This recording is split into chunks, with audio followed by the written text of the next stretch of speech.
Soul Searching is your spiritual, psychological, and wellness show that offers you alternative ideas, practical solutions, and innovative ways of looking at life. This show helps you to reshape your thinking so that you can better deal with life's challenges in this fast-paced modern world.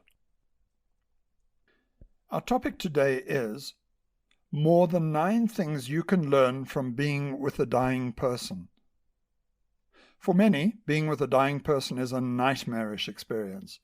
We live in a disposable world, and modern Western trends encourage us to outsource dying to others, like nurses, hospice staff, and even doctors. Most of us don't know what to say. We're afraid to be honest. We think that we need to bring hope and future possibility to the dying person, all while we're grappling with our own emotions of impending loss and bereavement. But being with a dying person can also be a profound spiritual moment. Let me show you how. I'll ask those awkward questions, poke holes in rigid belief systems, and challenge the way the world taught you to think. Join the conversation using the details I'll give you at the end of the show. My name is Tom Budge. I had never met Frank before, but my visit seemed important to him. It was a warm day, and the afternoon sun streamed into the room and spilled onto the floor in bright puddles.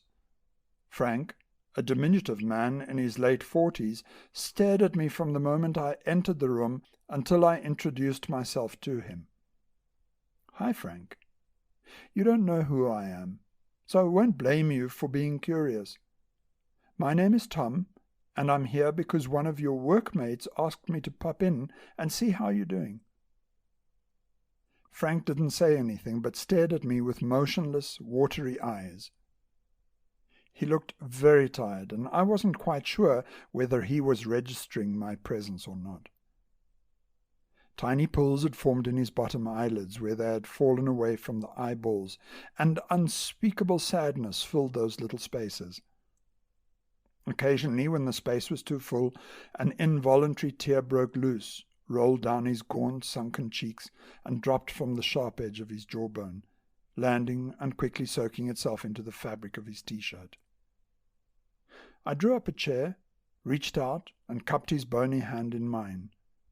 It was a clammy, skeletal hand, and beneath the skin, which looked like an ill-fitting, translucent parchment glove, ran a network of thick blue veins and pale sinews. There was no meat on these bones.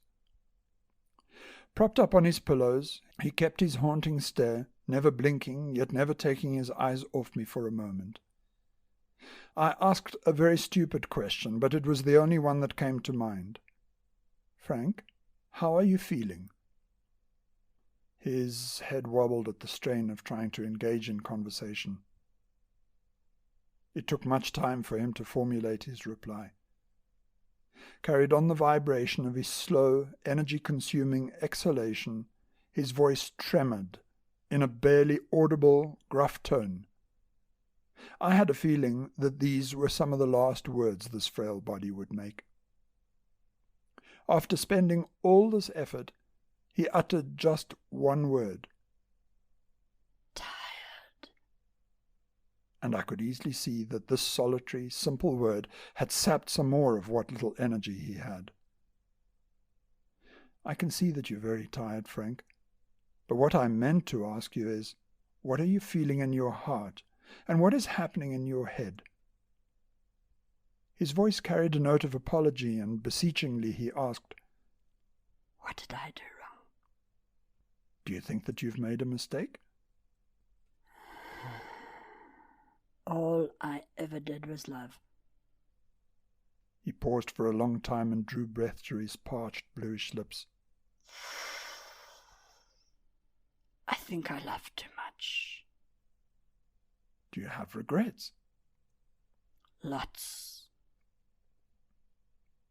I wasn't in a hurry, and still resting his hand in mine, I began to caress his thin arm, feeling the dark purple welts slide beneath my fingers as I followed the bony contours of his forearm. This body was near its end.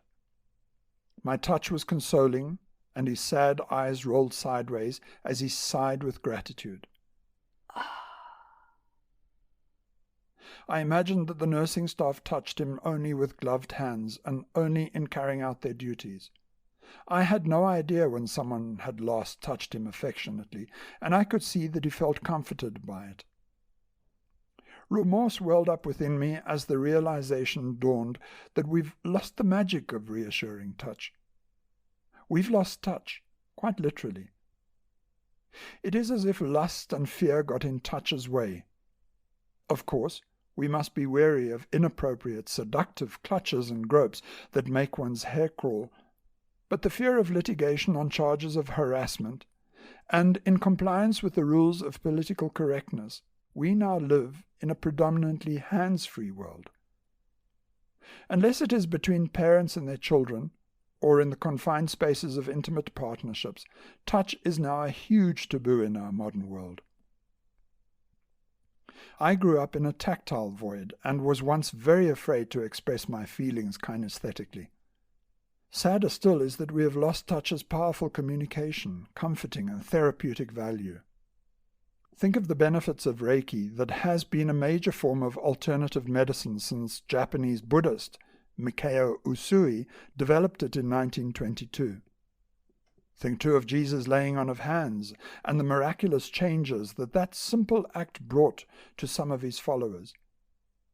We'll readily stroke a cat's back or pat a friendly dog's head, but we dare not do that to our acquaintances for fear of reprisal. I only knew of Frank from one of his colleagues who described him as lovable, funny, very generous and full of life. Yet here he had been alone in hospice for days, dying. What are some of those regrets, Frank? Ever so slowly he told me how he had saved enough money to go on his dream holiday, but that his dreams now seemed impossible. Another tear ran down his cheek, dropped onto his cotton shirt, and soaked into the fabric. His stare was haunting in so many ways. I only noticed the tiredness at first, but I subsequently found depth in his penetrating look. There was no questioning why I was there or who I was. That didn't seem to matter to him at all. Our meeting place was somewhere outside the usual social frame that governs our interactions with one another. Frank seemed to meet me with egoless, serene presence, manifesting itself despite his broken body and confused mind. I was looking deeper into those dying eyes, and I remember thinking, "Who are you?" Way beyond his crumpled frame and bewilderment lay another presence. It mesmerized and captivated me, as if I was in the presence of an amazing being of wisdom and love. It was altogether otherworldly. Where did you plan to travel, Frank? The Rhine River, fairy tale castles, lush mountains. A cruise down the river to Amsterdam. It's regrettable that we make our future plans often with passion and gusto, only to have them thwarted and having to watch them crash to the ground. There is an urban legend of a holy man who shared a hospital ward with a very rich man. It's an improbable story, I know, but I love telling it nonetheless. Both men were dying. The rich man had all the gizmos and gadgets medical science could attach to him. Private doctors stood at this man's bedside to give him whatever service they could. They infused copious amounts of life-supporting medicines into his veins. The man's lawyer and accountant were there too, taking last-minute notes. He said to them, "Do whatever you must to save me, and spare no cost." As the hours ticked by, the holy man lay alone in the bed on the other side of the curtain, and was unperturbed by the commotion happening beside him. He had slipped into deep meditation and slowly reviewed his pious yet simple life. A smile beamed across his face, and gratitude filled his heart. He prepared his mind to surrender his last material possession, his body. He drew in a deep breath, and sighed out a slow, constant stream of air, and with it he left his body and was gone. The rich man was very anxious. "Why aren't you blokes doing something worthwhile? I'm worried because you lot appear not to be doing enough to keep me alive. I have so much more to do. There are all those unsigned business deals to complete, and I must rearrange my investments to take advantage of the new economic climate. I can't afford to waste my time here. Do something, guys, and do it now." Then, suddenly, he felt remarkably well, and all the pain had left. He felt alive, and, shouting with joy, he called out to his team, "Well done, guys. Whatever you've just done worked perfectly. I feel much, much better. It's what I expected you to do all along. Quickly, give me another shot of it before the effect wears off." Nobody answered him. He looked at each one of them in turn and noticed that they all shook their heads in disbelief. He could sense their mood of hopeless failure. "Guys," he called out again, "what's the matter? Talk to me. For heaven's sake, will somebody talk to me?" He watched them switch off the machines, and from his new perspective, looking down from the ceiling, he saw them draw the sheet over his head, and he watched them silently leave the room. "No!" he cried out. "Not now! Come back! Somebody please come back and save me!" Dying isn't the same experience for every one of us. Swiss psychiatrist Dr. Elizabeth Kubler-Ross pioneered the 5 stages of dying in her groundbreaking book On Death and Dying. These are those 5 stages she documented. The first reaction is denial. In this stage, dying individuals believe that their diagnosis is somehow flawed. They cling to a false, preferred reality that all will end well. The next stage is one of anger. This occurs when the individual recognizes the evidence of impending death and that denial cannot continue. They become frustrated, especially with individuals close to them. Typical psychological responses of a person undergoing this phase would be things like, "Why me? It's not fair." Or, "Why is God punishing me so badly? How can this be happening to me? Who is to blame? And why would this happen?" The third stage is one of bargaining. It involves the hope that the individual can avoid a cause of grief, usually as a negotiation for an extended life made in exchange for a reformed lifestyle. People facing less serious trauma can bargain or seek compromise. For instance, "I'll give anything to live a bit longer," or "If I'm spared for a while more, I promise to be a better person." When the individual realizes that bargaining is futile, they move into stage 4, depression. They begin to say things like, "I'm so sad. Why bother with anything?" Or, "I'm going to die soon, so what's the point of trying? I will miss my loved ones, so why should I go on pretending?" During this stage, the individual despairs at the recognition of their mortality. In this state, the person may become silent, refuse visitors, and spend much of the time mournful and sullen. The dying person finally moves into stage 5, acceptance.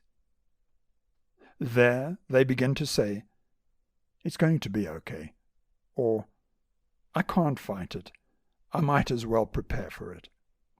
In this last stage, individuals embrace mortality as their inevitable future.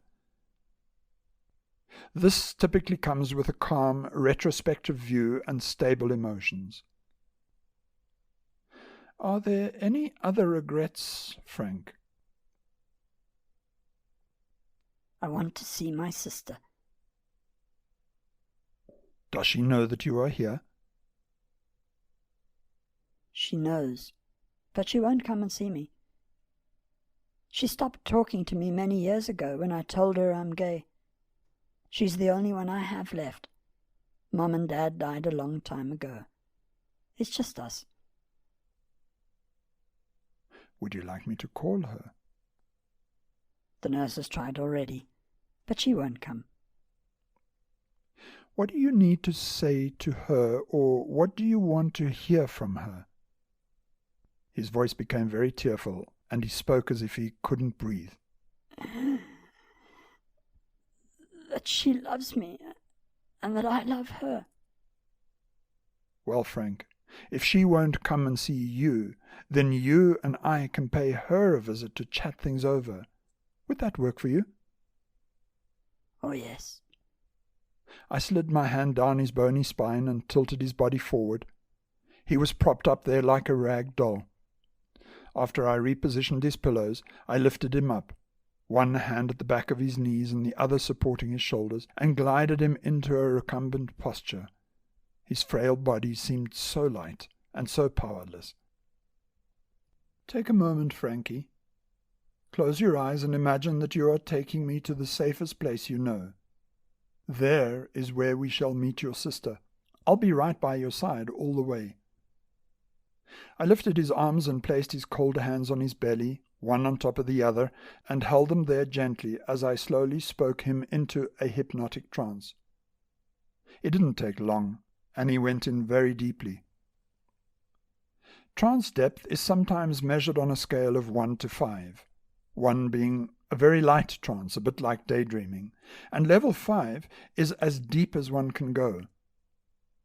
Trance depth 5 is erroneously called somnambulism, but actually this word refers to motor movements performed while asleep and has nothing to do with hypnosis at all. Sleepwalking is a good example of somnambulism. This deep euphoric hypnotic state is better named after James Esdale. He was the first person to utilize hypnotic coma, or what was later termed the Esdale state. He perfected it to perform surgery in India before the days of chemical anesthetics. In trance depth 5, the subject's subconscious mind easily confuses reality and hallucination, and the boundaries between them smudge, leaving the subjects ready to accept their fantasies as if they were real.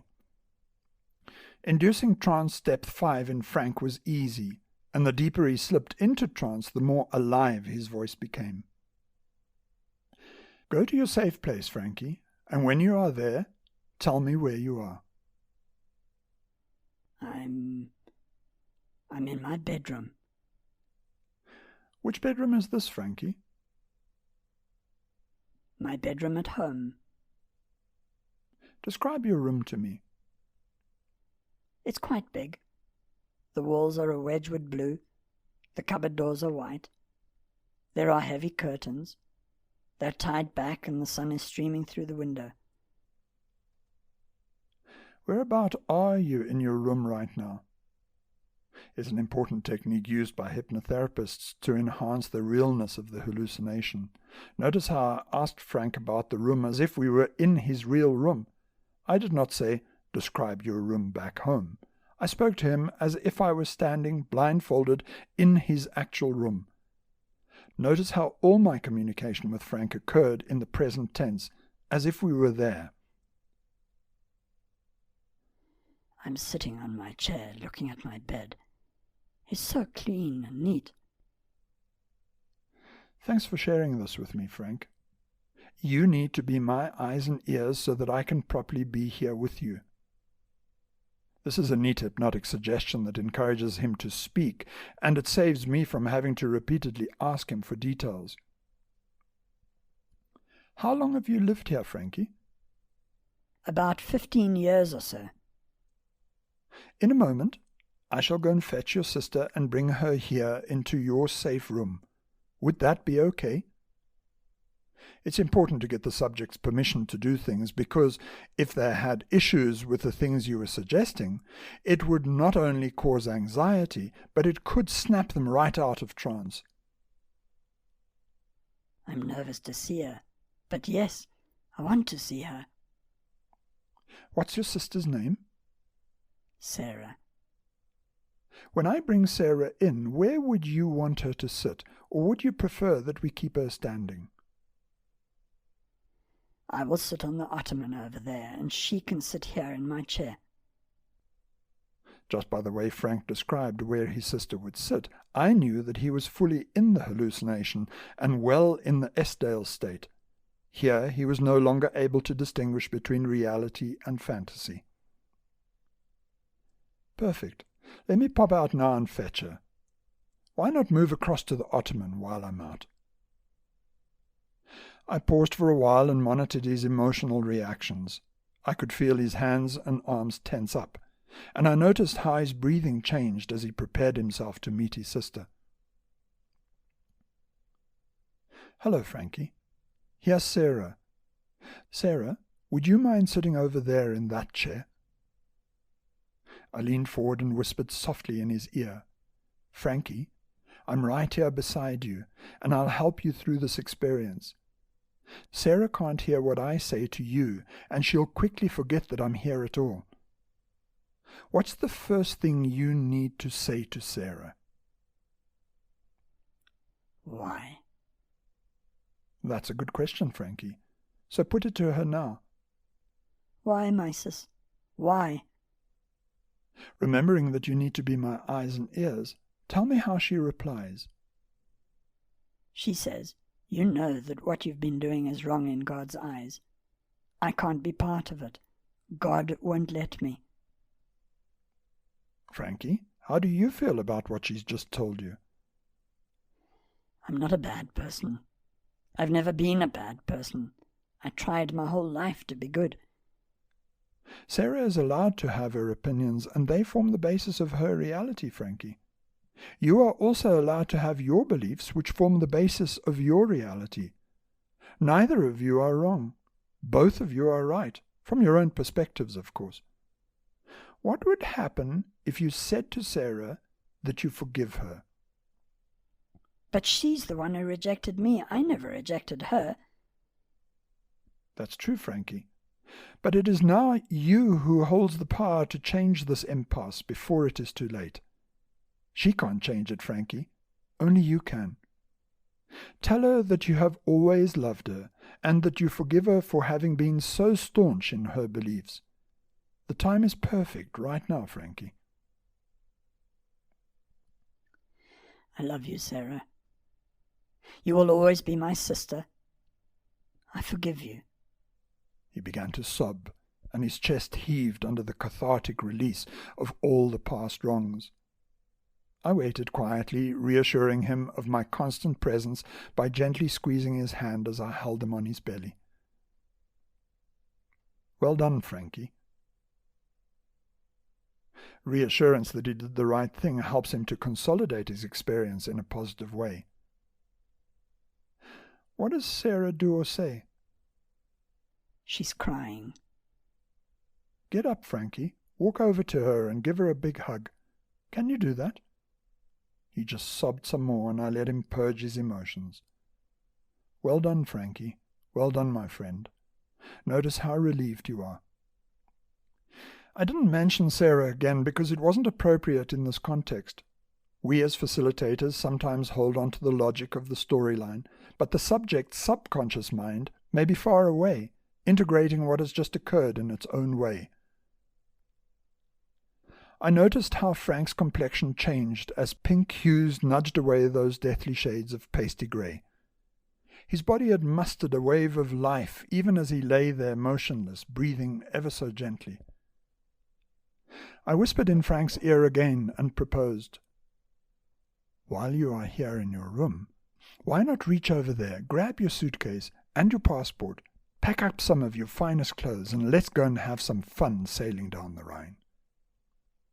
We will visit all those fairy tale castles together. We will experience all of Germany's history and culture. Let's do it now." It's so exciting, he exclaimed with boyish joyfulness. Can we visit that castle over there on the hill? I just love the mystery of castles. Do you see the castle?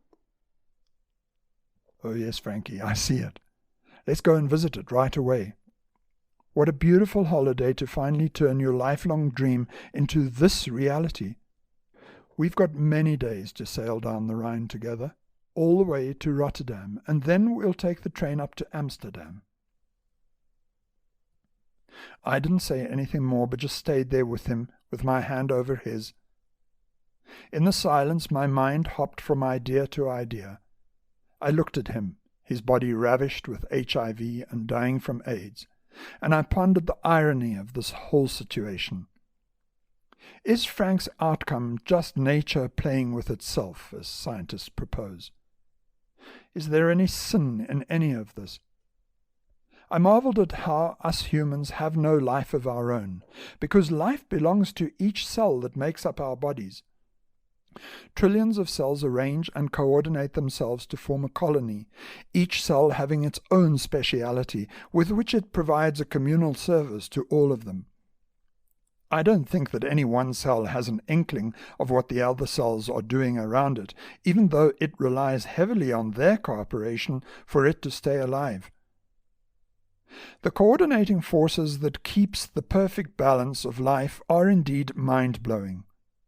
We are mobile cell metropolises, hugely complex bags of collective yet individual specks of life. My mind immediately thought of a gigantic ant colony and the way it functioned. There are around 7 billion of us humans moving about on Earth. Each one of us is a cellular colony of its own. While the conditions and parameters needed to keep homeostasis are so narrow, there is conversely such diversity of human experience. Together, we are able to achieve so much. Frank's sad experience with his family is heartbreaking. Yet as you begin to look at the situation differently, you begin to see that our suffering is only a contrivance of mind. None of Frank's cells did anything wrong. Collectively, they achieved what they were meant to achieve to maintain life and health. A colony of cells expresses life in its own unique and ubiquitous way. Outside nature's settings lies an intricate web of societal rules, none of which are found in nature itself. They are only found inside our minds. Judgment is one of our mental Achilles' heels. If we could prune but one thing from our minds to give us better chance of living harmoniously together and with all else, I would suggest that we cut out all forms of judgment. Judgment is at the heart of intolerance, hatred, racism, sexism, class distinction. It gives rise to preferences, narrow-mindedness, anger, fear, jealousy, egotism. I tried for a moment to set aside any judgment that I might have held about Frank. Here he lay, now still and restful, just another fellow being. It was not my place to judge anything. The collective cellular force of life had carved out Frank's unique experiences, as it had done with mine. This dying being had had the same capacity for love, joy, sadness, and fear that I do. Fundamentally, we were no different. The only things that differentiated us were our thoughts, beliefs, and experiences in life. Other than that, we were the same. Frank took a shallow gasp of air, as though he had swallowed some saliva. And he died. I have sat with many dying people before, and I marvel at their last moments. Some have a strong tenacity for life and struggle to fight death to the very end. Others, like Frank, come into a state of serenity and peace and transition easily. The air element of life had gone. There was no more breath in this body. Perhaps some awareness that once called itself by the name of Frank was out there in the room observing what happened. Perhaps that entity was met by his earthly mother and father who had passed before, now soulmates in a different realm. I imagined that there, higher up the mountain, they could see much further than we can in our material forms, and they could comprehend the futility of once having judged their son so harshly. There, perhaps, they met each other afresh and danced and laughed.